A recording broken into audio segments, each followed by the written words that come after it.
let's get into the Yoga Vashishta, guys.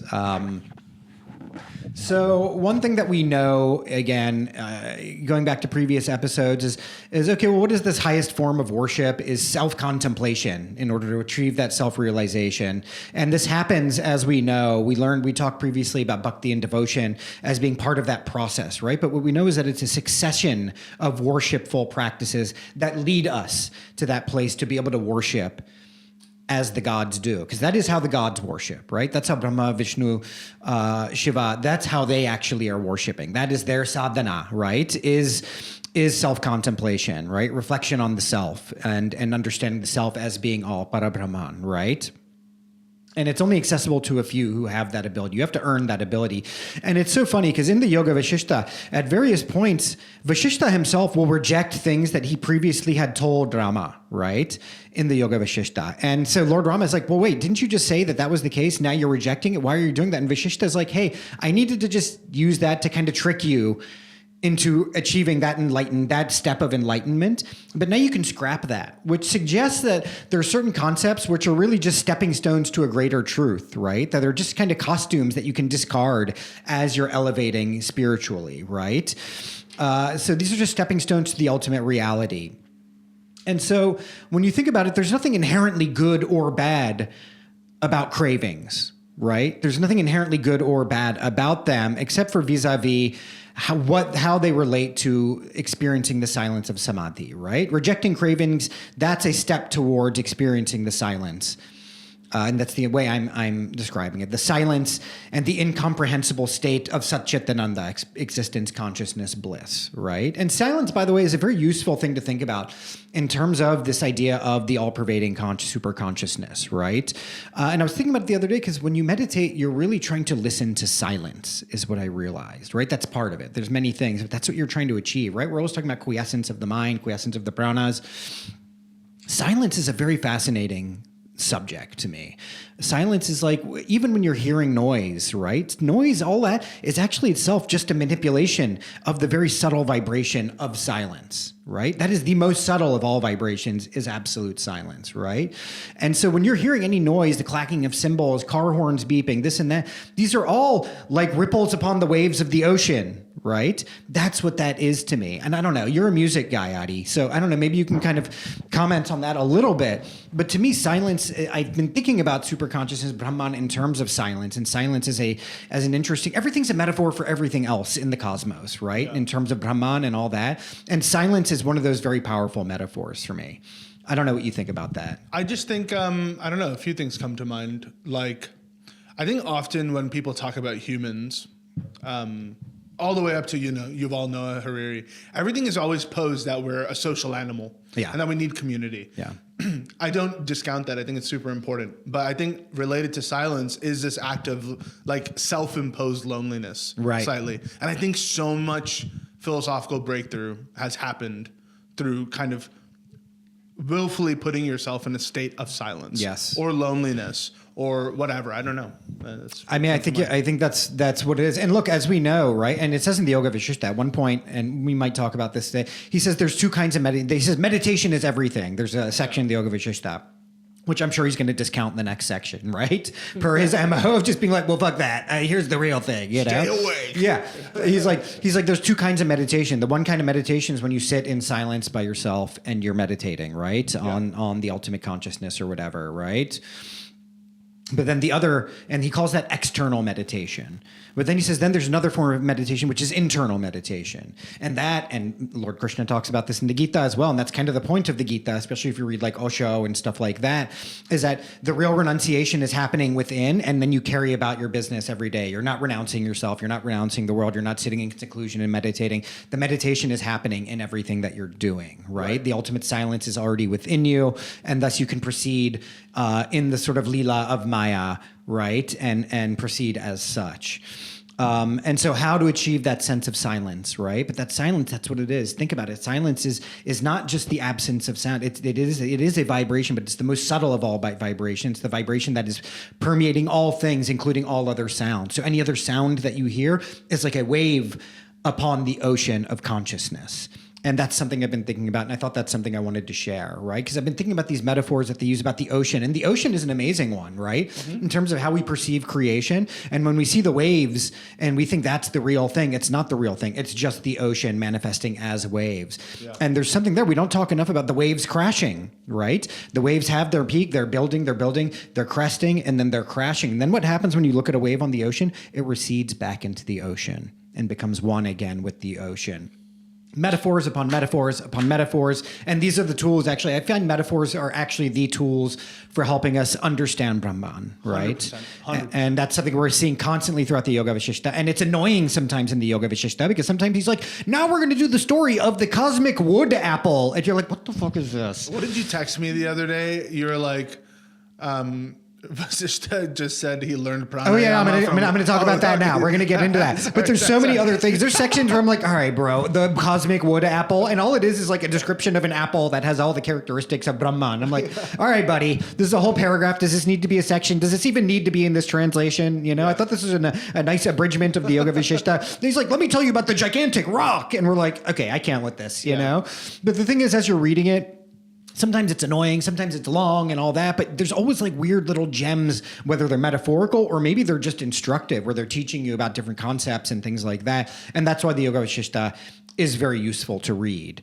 I think metaphorical thinking in general is like a sign of a very, when someone displays metaphorical thinking, just the way they speaking in metaphors and stuff like that a lot of time, for me, it's like a sign of like high IQ. Oh, 100%. Like they're able to distill concepts into these tangible ways of... exactly. Metaphor is the way that we learn everything, actually, right? If you think about it, even mathematics in a weird way is actually just a very base metaphor for what's happening in reality, right? Mm-hmm. Language itself is just a metaphor for a reality that we can't express without language, right? So in a sense, language itself is always going to act on this level of metaphor, right? It's a heady concept. I don't want to get too deep into it. Let's talk about specifically in the Yoga Vishishta, right? We're talking about the succession of worshipful practice. We can't always just self-contemplate. We're not always all there yet. All that's dependent on various karmas and of your previous lives and who you are now, and then how much you're deciding to educate yourself now and read scriptures and take diksha with the guru and all that, right? So, Vishishta then narrates to Lord Rama, and this is a very amusing thing, an encounter he had with a very famous crow named Bhusunda, right? And Bhusunda was a sort of Chiranjeevi, right, of sorts. He's an immortal's immortal, actually, because he survives multiple cosmic dissolutions throughout various epochs, right? And he has somehow survived these, and he lives in a corner of Mount Meru, right? On a wish-fulfilling tree, which I'm forgetting the name. I think it's called Sutta or Kutta or something like that. C-U-T-A. I don't know. Chutta. I don't think it's Chutta. The diacritics weren't there for that. And first of all, he talks to Vishishta when he goes to talk to this crow. He's recounting all this to Lord Rama because this is kind of like Vishishta in his teenage years or something, And he's talking to this crow and he's like, tell me about things that I wouldn't know about the past. And then this crow, first of all, he talks about his birth, which is wild, right? It all resulted from some weird plot from some basically Apsara type creatures who wanted to separate Shiva from Uma, right? And so they have this big orgy, and then their vehicles, which are all swans, are having like an orgy with this one crow. And it's really crazy. And this is how Bhusunda and his siblings are born, but Bhusunda is the only one who lives long enough, and he describes many things that have transpired over all these various cosmic periods, and he's talking about the earth as something that's only covered in lava at one point, right? And at some point it's covered purely in water, and then at some point it's covered only in forest, and he's always talking about the polar ice caps and how they're kind of staying the same, and how light and darkness, and he's basically describing evolution, right, as we kind of know it here. And he's talking about how demons roamed the earth at one time. Like, is he talking about dinosaurs? Like, he might be, you know what I mean? But anyway, Vishishta asks him, he's like, hey, how did you live this long? You're just a crow, like, how did you live this long? Granted, you're a very esteemed crow. And, it's like, how do you, and first he says, well, here's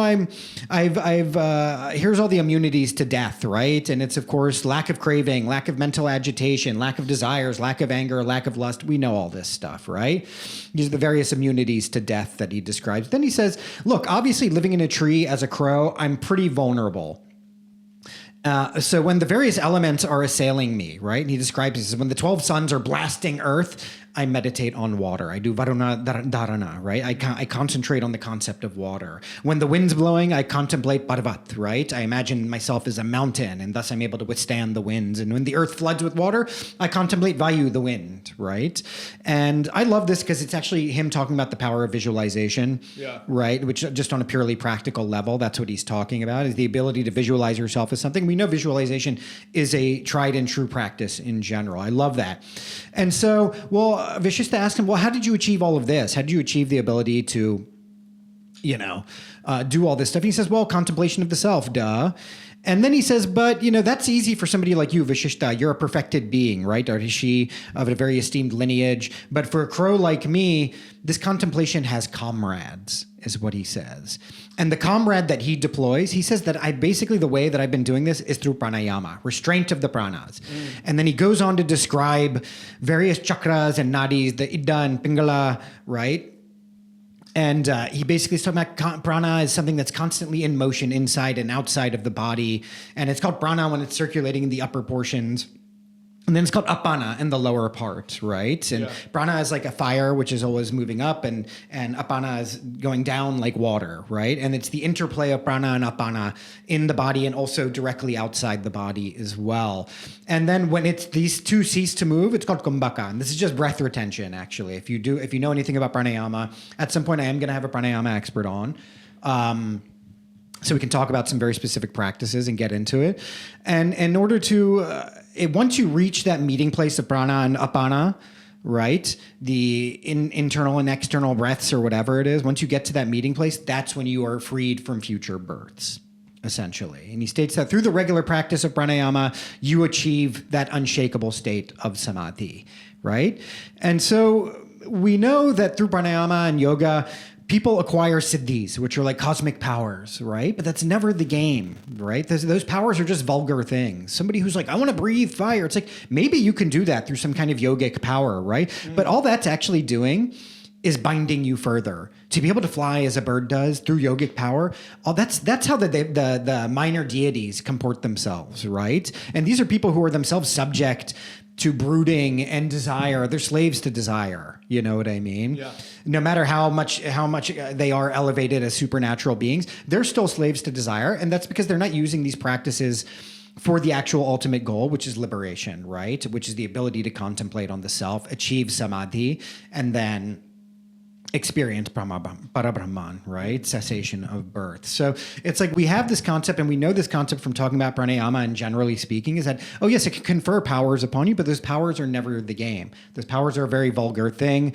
That's not what you're really after. All those things are doing actually is binding you further, right? It just deepens the sense of ahamkara, ego, because you're like, wow, look at me, I can fly, I can do this, I can do that, right? Yogic powers, right? Dalsim ain't experiencing liberation with yoga flame and yoga fire. He can't even beat Blanca. Okay, let's be real. He's all show.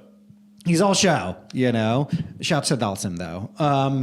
And so it's important to realize that the purpose of pranayama, yes, you can have health benefits and all that, and that's great, but the real end game of pranayama is that state of samadhi, nirvikalpa samadhi, right? Quiescence of the mind, total quiescence of the mind, achieving the state of no mind. Nice. Yeah, nice, right?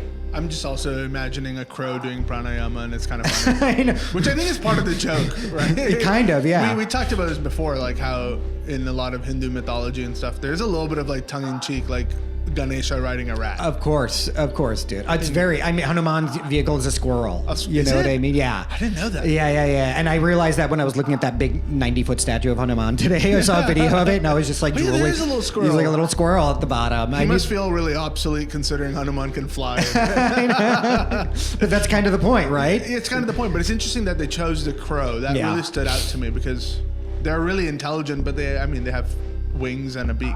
Yeah. So it's just really different. A crow? Yeah. Yeah. I mean, crows are like a despised category too, which is why I like this. That's why it's charming. Yeah. It's charming to see Vashishta pay, homage to the squirrel, and the squirrel is worshiping him duly as well.